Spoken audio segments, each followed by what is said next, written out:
Bienvenue à Arles, bienvenue en région Provence-Alpes-Côte d'Azur.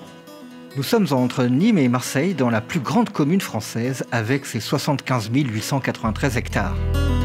Dit comme ça ne représente pas grand-chose, mais en fait, cela fait tout de même 106 292,7 terrains de football. C'est donc dans les arènes d'Arles que nous commençons notre visite de la ville. Le spectacle du combat de gladiateurs de l'époque romaine n'a rien de ridicule, au contraire. Il est très ludique et nous apprenons que les mises à mort étaient rares. Les combats avaient tous un arbitre impartial. Non loin des arènes, je découvre les alicants, qui sont les alentours du cirque romain. Une légère brise est à l'œuvre et me donne un peu de fraîcheur. Juste à côté, nous découvrons le magnifique théâtre antique. Ce théâtre interpelle par l'ingéniosité de son architecture.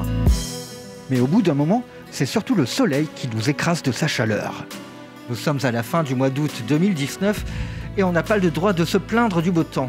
Mais que voulez-vous, on ne se refait pas et râler un bon coup, ça fait du bien. Surtout quand on n'a aucune conscience de ce qui va nous tomber au coin de la gueule en mars 2020. Un poil plus loin, c'est au cloître de Sainte-Trophine que nous apprenons que l'emplacement de ce cloître est inhabituel, car il n'est accolé ni à la nef ni au transept. L'ensemble de ce cloître est magnifique. Un travail de restauration a déjà commencé. On peut alors s'imaginer facilement la richesse artistique de l'époque. Ça nous fait une bien belle jambe, mais c'est surtout un endroit qui regorge de place au frais. Et c'est plutôt une bonne chose.